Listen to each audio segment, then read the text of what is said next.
नाज़रीन, अवामी न्यूज़ में खबरें सिलसिलो जारी है। इन वक्त के पीर जो गोठ में खबर ॾींदाड़ो। पीर जो गोठ में म्यूनिसिपल कमेटी की नाली सबब अंदर सीसी ब्लॉक नालियों टुटल हुअण सबब डेरिंग जो गंदो पानी घरन ऐं घटन अंदर तलाह की सूरत में बीठल है। इन हवाले से वधिक तफसील बुधाए रहो है पीर जो गोठ में अवामी न्यूज़ रिपोर्टर नोमान खासकेली पंहिंजी न रिपोर्ट में। ये पीर जो गोठ में एडमिनिस्ट्रेटर अब्दुल बाग तक नाली का बाद में जो शहर है गंदगी के वर चढ़ियो है। नाले जो पानी उतरण सबब शहरी सख्त ॾुखियाईनि के मुंहुं ॾेई रहिया आहिनि। इन हवाले सां पीर गोठ वासियुनि सां गौर वीचार कंदासीं त वधीक उन्हनि जो छा चवणु आहे। ॿार बच्चो अचे थो ॾाढो तंग था थियूं। जेको हफ़्तो ॾेढ महीनो पूरो साल थी वियो आहे त दगो सां न ठही सघियो आहे। घिटी आहे उहा सॼी एॾी असां तंगाई थी आहे, अहिड़ी तंग जेको असां टपऊं था त नालीअ में किरी था पऊं। जेॾी करूं था नालीअ में किरी पिया आहियूं। नाली वारो पाणी, घिटी वारो पाणी, हिन सिम वारो पाणी, हिन घिटी आहे सिम बि उहा पई आहे।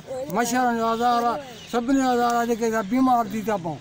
एडी हालत आहे असां जेको असां कयो हुकूमत वारनि कई आहे, असां उहो कई कान्हे। कहिड़ी इंतिज़ामिया सां अपील था कयो? सभिनी असां जेका बि आहे सिंध वारनि सां, सिंध सां, ॿियनि सां, सभिनी सां इहो असां कुर्ब कयो, असां कराए ॾियो। अमलदार उन्हनि खे इहा ख़बर न आहे त को पीर गोठ शहर बि हिते आहे। मेन सड़क आहे, मेन रोड आहे शहर जो, जी जी इहा हालत आहे। हितां जा MPA ऐं हितां जा जेके कामोरा आहिनि सूरताल थी वई आहे। हे तक़रीबन हिनखे 6 महीनो आहे। हे रोड ईअं ई आहे। मेन सड़क आहे स्कूल जी। हितां जा ॿार हितां हिन स्कूल जे पाणी जा गंदे मां ई वेंदा आहिनि। हुननि खे सॼी हितां जो रिपोर्ट बि आहे त हे महलो ख़राबु आहे। हितां जा म्यूनिसिपल जा जेके अमलदार आहिनि उहे पगारूं वठी घर सुम्हिया पिया आहिनि। उन्हनि खे कंहिं शइ जी टेंशन न आहे। हाणे इंतिज़ामिया खां कहिड़ी अपील कयो पिया? इंतिज़ामिया खां इहा ई अपील आहे असांजी त जल्द खां जल्द असांजो रस्तो क्लियर करायो वञे ऐं ॿी सूरत में असां घणे एहतजाज जे तरफ़ वेंदासीं।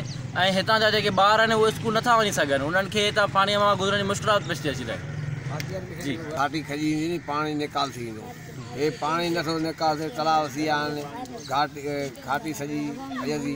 घणे टाइम खां पाणी निकाल? 6 महीना खां थी विया आहिनि, इहा हालत हले थी। अच्छा, पोइ गुज़रण में त केतिरी तकलीफ़ आहे? तकलीफ़ वॾी आहे असांखे, तकलीफ़ वॾी आहे। ॿार बचे स्कूल बि वञनि था, उहो करनि था, ताज़ी आहे वॾी। तव्हां म्यूनिसिपल जे इंतिज़ामिया खे चयो आहे अॻु में म्यूनिसिपल जा इहे मुलाज़िम वग़ैरह जेके? हा चयो आहे, हा चयो आहे। बसि हा ठाहींदासीं, हा ठाहींदासीं। खाटी वरी खाटी मशीन ईंदी, पोइ पाणी निकाल थींदो किनो पाणी। DC इंतिज़ामिया जा कहिड़ी अपील था कयो हींअर? बसि चयो था असांजी सफ़ाई थी वञे।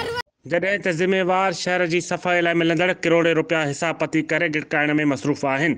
रहवासियुनि तरफ़ां DC वसवारनि खां पुरज़ोर मुतालबो कंदे घुर कई आहे त जल्द खां जल्द संदन कॉलोनी अंदरि सफ़ाई कराए ड्रेनेज जो गंदो पाणी निकाल कराए संदन सां इंसाफ़ कयो वञे। ॿी सूरत में DC ऑफिस गेट अॻियां एहतिजाजी मुज़ाहिरो कयो वेंदो। कैमरामैन जवाद ख़ासकेली सां गॾु नोमान ख़ासकेली, अवामी न्यूज़ HD, पीर जो गोठ। मज़ीद खबरों और तफसीलात के लिए विजिट करें हमारी वेबसाइट www.awamiNewsHD.com।